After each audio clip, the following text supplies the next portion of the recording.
টাকা পয়সা নাই হইলেও তো কষ্ট লাগে না, কিন্তু মোবাইল একটা নাই হইলে খুব কষ্ট লাগে ভাই। কষ্ট তো হইব ভাই, কষ্ট আমরা গরিবের লাগে তো কষ্ট দিছে, আর লন্ডনের দিছে টাকা পয়সা। 4 ভাগের থেকে 1 ভাগ এবার কম্বল মনে করেন যে পাওয়া যাচ্ছে না। আমি যে রাস্তায় থাকি, আমার কোনো বাড়ি ঘর নেই। কইরা রাইতে স্টেশনে ঘুমাই, খানি খাইলে খানি খাই, আর নাইলে খাই না। কনকনে শীতে সবাই যে যার বাসায় কাঁথা কম্বল নিয়ে ঠান্ডা দূর করছেন, কিন্তু সিলেটে এমন অনেকে আছেন যাদের কাঁথা কম্বল তো দূরের কথা, শীত নিবারের জন্য একটি শীতের কাপড় নেই মাথা রাখার জায়গা। বলছি সিলেটের ছিন্নমূলদের কথা।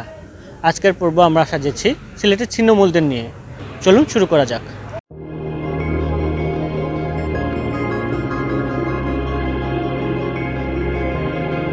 থাকিও তো বতে গাড়িও থাকি, যেন রাইতো নো খাই। বাড়ি আসিল সাতক কেন বাঁকা, আমি শুরু থাকিও কেন কয়েকদিন মলার কাম করছি এখন বাঙ্গারি থেকে। ও কোনো রাইত হয়েছে, ও তখন যাই স্টেশন থেকে যে কম্বল লইয়া বাদে যাই চুয়ারটা যদি তার কম্বল দে তখন বেচিয়া আস্তা দিন খাইমু না। আমার এখান আছে, এখান থাকা মানে দোকান দিছে, দোকান দেওয়ার আমার তো আর কেউ নাই কান্দাত যে গরম নিয়ে দিতাম, এমন কেউ নাই। কষ্ট তো হইব ভাই, কষ্ট আমরা গরিবের লাগে তো কষ্ট দিছে, আর লন্ডনের দিছে টাকা পয়সা। গরিবরে মন দিছে, দন দিছে না। আমাদের মনে করেন যে এবারে শীতে মনে করেন যে অন্য দিনের অন্যান্য বছরের মধ্যে মনে করেন যে আপনার যে যে যে পরিমাণ কম্বল দেওয়া হতো, হ্যাঁ, এই পরিমাণের থেকে মনে করেন যে 4 ভাগের থেকে 1 ভাগ এবার কম্বল মনে করেন যে পাওয়া যাচ্ছে না। মনে করেন যে একটা পেলে মনে করেন যে আমরা শীতকালে মনে করেন যে আমরা মনে করেন কি একটা পেলে মনে করেন একটা গায়ে দেব, নাকি মনে করেন যে গায়ে দেবো, নাকি মনে করেন কি একটা অর্ধেক করব বিছানার তলে দিব। আর রাত আম করতে আমার তো মনে করতে বাড়ি ঘর নেই, বুঝছেন।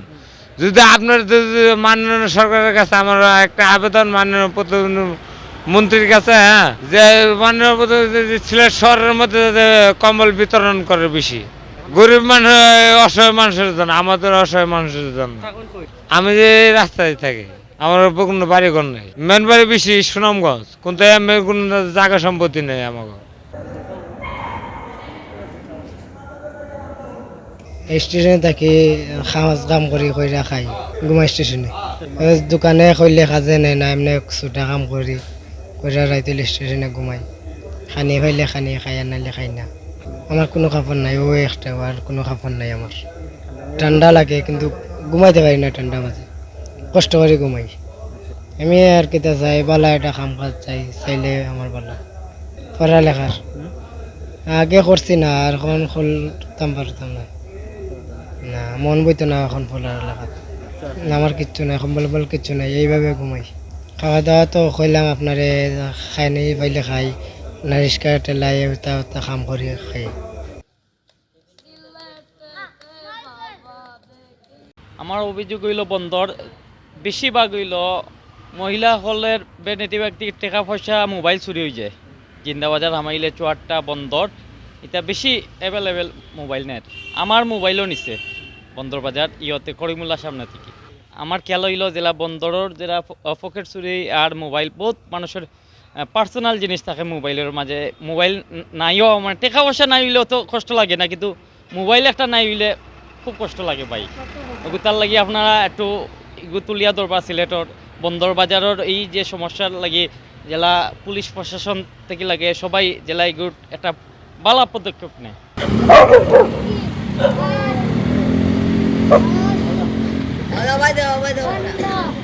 দর্শক, আজকের পর্ব আমরা এখানে শেষ করছি। আপনাদের সাথে এতক্ষণ ছিলাম আমি নাজাত আহমদ পুরকাস্ত, ক্যামেরায় ছিলেন আহমেদ রুবেল। আগামী পর্বে আবার দেখা হবে, ততক্ষণ সবাই ভালো থাকুন, সুস্থ থাকুন, বাংলা সাথেই থাকুন।